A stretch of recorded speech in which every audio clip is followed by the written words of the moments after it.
మీరు జాబ్ చేస్తున్నారా? మీ సాలరీని డబుల్ చేసుకోవాలని అనుకుంటున్నారా? 2x యువర్ సాలరీ ఆన్లైన్ కోర్సులో జాయిన్ అవ్వండి. ఈ 5 పిల్లల్లో ఎవరు ఎక్కువ అల్లరి చేసేవాళ్ళు? అంత అల్లరి లేదండి. కొంచెం ఈయనే అల్లరి పెద్ద అమ్మ ఇక్కడ ఒకటమ్మా, అల్లరికి హుషారుకి చలాకితనానికి చిలిపితనానికి ఆ తేడా తెలుసుకుని చెప్పమ్మా. అల్లరంటే ఇప్పుడు నా ఇమేజ్ ఏమైపోద్ది, అల్లరంటే అల్లరుడా అని. నేనేమో చాలా రావుడు మంచి బాలుడు అనేలాగా నా ఇమేజ్ ఇది. నేను అలాగే చెప్తుండేవాడిని. నా ఉద్దేశం అదే. నేనేమో అల్లరి నన్నే అంటే చలాకితనం అమ్మ అల్లరి అనుకునేదేమో. లేదండి, ఎక్కువ హుషారు కానీ చాలా బాగుండేవాడు అబ్బాయి. అవునండి, వాడే చేసేవాడు అది. ఇంట్లో ఎవరు ముట్టుకునేవాడు కాదు.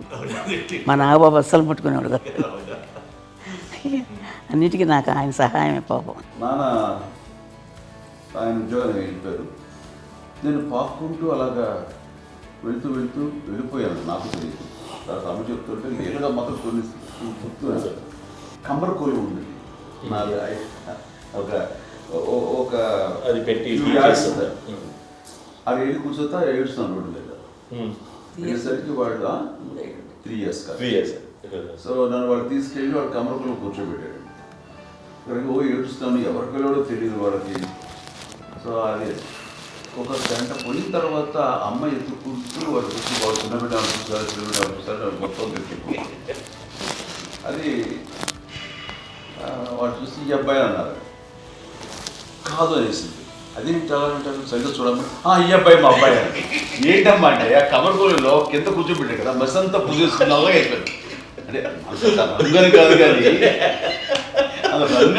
కానీ ఆ కబరకోలులో కూర్చోబెట్టడానికి ఆ మసిగిస్తూ ఇంకా నలగైపోయింది. అంత నలుపుడేసరి నా బిడ్డ కాదని అమ్మ వెళ్ళిపోబోతుంది. మళ్ళీ డౌట్ వచ్చి ఆగింది. అది ఆవు నేను నా బిడ్డని తీసుకెళ్ళింది. అప్పుడు ఏం చేశాడు, కాడీస్ కట్టిందో డౌట్ నాకు.